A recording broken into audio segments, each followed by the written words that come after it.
भाड़ में गया अगला इलेक्शन, बस कर दें उसके बारे में सोचना। चंद लम्हों के लिए ये सोचें कि नया पाकिस्तान की इनकलाबी बुनियाद आप कैसे रख सकते हैं अगले 5 सालों में। जो लड़के गर्मी में ख़राब हुए पिछले 20 साल से, उन्होंने आपको एक सियासी कुव्वत बनाया है। मुझे आज भी वो दिन याद है जब मैं पीटीआई की एक रैली में फंस गया था 2008 में कराची में। 3 रिक्शे थे और 2 टोयोटा करोला थी। मजाक था एमक्यूएम के ज़माने में।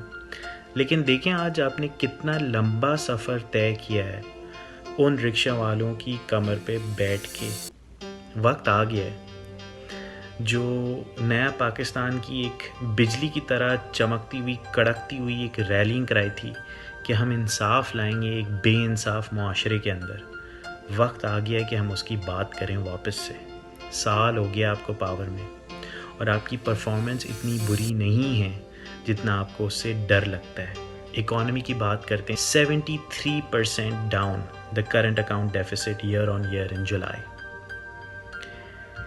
इसका मतलब ये है कि आपने सबसे पहले तो मरीज़ को बीमार नहीं किया था। जो आपकी दवाई दी थी असद उमर ने, वो भी काम करना शुरू हो गई है। लेकिन इसके बावजूद मरीज़ मायूस है।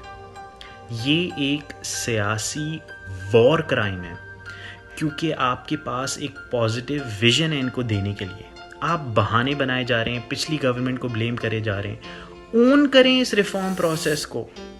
पिछली गवर्नमेंट से एक शराबी कबाबी की तरह पाकिस्तान की मईशत को रन करते थे कि जो इंपोर्ट करना है मंगा लो। आप पेनफुल दवाई दे रहे हैं, अपने पैरों पे खड़े करने की कोशिश कर रहे हैं पाकिस्तान को। ये एक वाहिद तरीका है, जब करंट अकाउंट डेफिसिट डाउन आएगा तो आपको डॉलर बोरो नहीं करने पड़ेंगे, दूसरों से भीख नहीं मांगनी पड़ेगी। ये एक ही तरीका है पाकिस्तान को ठीक करने का। आप सही काम कर रहे हैं, इसको ओन करें। भले अगर आप हार जाएं इस प्रोसेस में। जब पाकिस्तान की क्रिकेट टीम भी हारती है मैच तो हम देखते हैं कि यार बॉडी लैंग्वेज क्या थी। क्या हम हारने से बचत करने की कोशिश कर रहे थे या क्या हम जीतने के लिए निकले थे। अगर इकॉनमी ओवरनाइट नहीं ठीक हो सकती तो और बड़े आइडियाज़ पे काम करें। पुलिस रिफॉर्म के ऊपर बात करें, जस्टिस रिफॉर्म के ऊपर बात करें, यूनिवर्सल हेल्थ केयर इंश्योरेंस के ऊपर बात करें, क्वालिटी ऑफ एजुकेशन के ऊपर बात करें।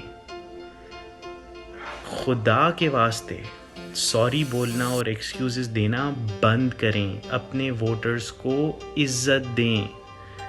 जो आइडियोलॉजिकल लोग हैं आपकी पार्टी में, जो आइडियोलॉजिकल पोजीशंस हैं, उसके लिए लड़ें जिस तरह आपने कैंपेन के अंदर अपने वोटर्स के लिए लड़ा था। मेहनत करें हमारे लिए। आप अगर फेल होते हैं तो हम आपको माफ़ कर देंगे, लेकिन अगर आप कोशिश ही नहीं करें आपकी इनकलाबी आइडियाज़ को ज़िंदगी देने के लिए तो हम आपको कभी भी माफ़ नहीं करेंगे।